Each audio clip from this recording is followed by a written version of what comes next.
What's up? My name's Eric Jordan. I'm Anthony Sellers. And this is Browns in Our Blood. Alright, man. First off, yes. Thoughts on the game? Thoughts on the Packers game. Boy, have we been here before? Yeah, we've been here before.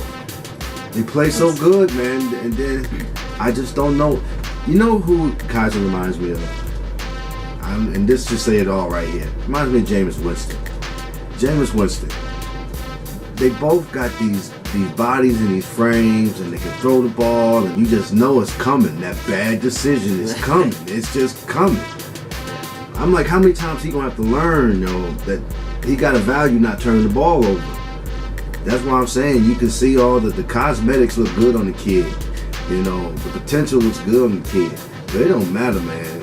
I don't want to be Tampa Bay Buccaneers, man. Me neither. Yeah. No matter how much he goes through, neither one of them kids seem like they can learn from their mistakes. So, and maybe it takes a whole year. And all I could think was, man, what if Gordon had somebody accurate throwing him the ball right now? But at the same time, I like what I saw in the first 3 quarters. I did like what I saw, you know what I'm saying? So I'm still there. I mean, he's still young. That's the biggest thing to remember. Yeah. Everybody keeps, they don't want to remember it, that he is still young. Yeah. He's only, 21? Mm-hmm. Everybody's in a win-now state of mind, but give him some time. Let him develop a little bit. Yeah, man. But you should be able to learn from, all right, don't turn the ball over in the fourth quarter. How many times are you going to learn that this year? I don't know. I'm kind of miffed at the play call of that. It's 3rd and 2. Crowell is averaging over 4.5 yards a carry. Give him the ball and let him run it. Yeah, and he was having a good game. Yeah. Crow was in rhythm. Just get the first down. Hue Jackson said in his interview that he was just wanting to get the ball in his best playmaker's hands. Right. Which is understandable, but it's 3rd and short. You're in overtime. You need a touchdown to win the game. Just run it, get that first down, and then use one of those next 2 plays to try to get a route to Gordon. It was a horrible call, and I am completely on board with you now. Hugh got to stop making these calls. I think, Hugh, you are a good mentor of men. That should be your thing.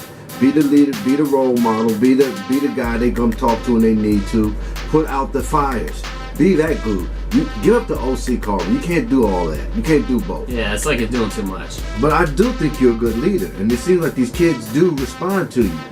But I think you got to give the play call. And back to the Jameis Winston thing. The last thing I wanted to say about that was I think Jameis Winston values big plays, and he's like, I don't mind interceptions if I can make a big play happen. And I think that's kind of like the path where Kaiser's going. He's like, I don't care about the interception, and the interceptions ain't gonna throw me, it ain't gonna throw me off. I just make the big play. No, I don't believe you can win like that. No, I think you win by valuing not turning the ball over. I said we're gonna get to Dorsey here in a minute. And what you got any other thoughts? I do just want to give some props to Kaiser. I mean, he had his first 3 touchdown game. Mm-hmm. That was encouraging to see. But other than that, man, the end of the first half and the beginning of the second half, you got to come away with points on one of those 2 possessions because we were up 7 at that point. Right. The interception at the end of the first half, I can take or leave. I didn't mind the play call on that one. Right. But to start the second half, since you didn't get the points at the end of the first half, on the start of the second half, you gotta get points and not go 3 and out. Yeah. Because if you do that, then you make it a 2-possession game. Yeah. Even if it's just field goal, it's a 10-point game. Then you get another touchdown, 17 points instead of just 14 points. Right. And we're not talking about an overtime loss. Right. Next thoughts. Sashi Brown, relieved of his duties, shown the gates, and John Dorsey is hired in his place. Hey, Sashi, we appreciate it, bro. A lot of people try to sit in that seat. You did way better than most. We can't ride with a Wentz and a Watson pass up. I'm just sorry. You did a lot of little things that we liked. But like I said, I think last week, it's like the hip hop game. Some local rapper's gonna break it open for some other local rapper to come in and take it national. Well, that's what you did. You played your role in our progression, and we're about to progress because Dorsey is that dude. We needed someone who could scout a talent. Maybe y'all all could have coexisted in the building together. Maybe that was never a thought, but maybe they need to make an example and move on to the next chapter. I'm sorry, like I said, Sashi, I think this is just a role you're going to play into the greatness of what's going to become us Browns. But Dorsey, he got Kelsey, he got Tyreek Hill, He traded for Alex Smith. I love the way the Kansas City Chiefs look. I love their defense. I love everything about it. I'm so with this. We have to evaluate talent. I don't know if they're keeping the pasta, the pistio, the piece. Di Podesta. That dude. I don't know if we keeping that dude. If we do, that's fine. Because I don't mind some different ideas coming onto the table. Just need somebody strong to say yay or nay.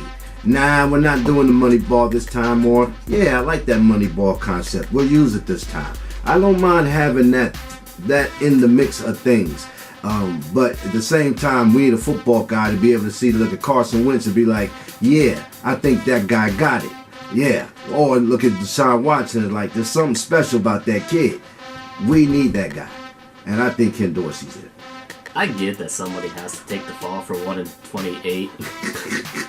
But I was like, you could see from the onset that the third year was going to be the most important year in this rebuild, no matter what. Like, right. They wanted to take the long, sustained approach. You know, there's a lot of arguments saying that you can rebuild a franchise in 2 years. I get that. But the way that the approach that Sashi Brown, Barry, and Di Podesta took was year 3 was going to be the big year. The fact that he doesn't get the chance to show why it was the big year. I mean, I like who they brought in just because of all your points. Right. But I kind of wish I would have liked to have seen him still there. Whether it would have been bringing Dorsey in and keeping Brown, I kind of would have liked to see what he could do with all that capital that he accumulated. Right, I feel you. I like that about you, Anthony. You're a loyal guy. Can't do nothing but respect that. You like, came with us and should leave with us. That's the kind of person you want on your squad. The record's not solely on Sashi Brown. Definitely not. Yeah, he stripped the roster down. It's about Wentz and Watson. But Hue also, it's a combination of both, I think. Yeah. But as for the drafting thing, like since you brought it up, I knew you was going to bring it up about him with Kelsey Hill and who was the other one? Alex Smith and Kareem Hunt. This was brought up by a guy on Twitter called Optimal Scouting, I think is what it was. Yeah, Optimum Scouting. His name's Eric Galco. What's up, Eric Galco? He said that the Sashi Brown and the Browns drafted 20 of 24 players that might be multi-year contributors. Take or leave it how you want. I personally don't agree with the number 20, but I went through and looked through them all.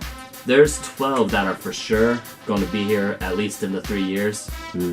And a possible 5 or 6 more. They're not star players. That's the thing. The only real player that we got that is a for sure star that we know of right off the bat, that dude, 95. Yeah. It's about Wentz and Watson. That's what it's about. If Wentz, let's say Wentz and Watson don't have the year they had, then I don't think you have no issues from people about Sashi. It's like Sashi ain't doing too bad. You know what I'm saying? It's the fact that we looked at Wentz and said he wouldn't be top 10. His legacy, Sashi Brown's legacy, is coming down to the fact that he passed on those two. That's all it is. That's going to be but it. It's not looking at the whole picture in my mind. I understand someone's got to take the fall. And I actually like that they already had somebody in mind, pretty much had a deal finalized when they let Sashi Brown go. I know they said Jackson is safe, but I'm not so. There's a lot can happen in the offseason. They've all got stuff to prove. Yeah, I'm just saying Jackson might not be here beginning of the next year. Yeah. Thank you, Sashi, but at the same time, we got to keep moving. Twitter flash. Okay, what's that about? All right, so Demarius Randall, defensive back from Green Bay. Talked about saying he only held Gordon to 1 catch, and Gordon came back with him and said, "You couldn't hold my jockstrap." Man, but I tell you what, I did wonder why. I was like, all right, why aren't we getting Josh the ball more? Yeah, second half it was like they went away from him. And that one, the interception, he was definitely going to Josh, and he had him locked up. Thing about it is that I think with Josh, he got to go ahead and throw the ball anyway. Just let him make the play. Well, he did do that on a few. There was 2 pass interference calls that were not called, in my mind, that should have been called.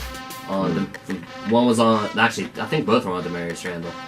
No, one was on the safety, but Demarius Randall was covering.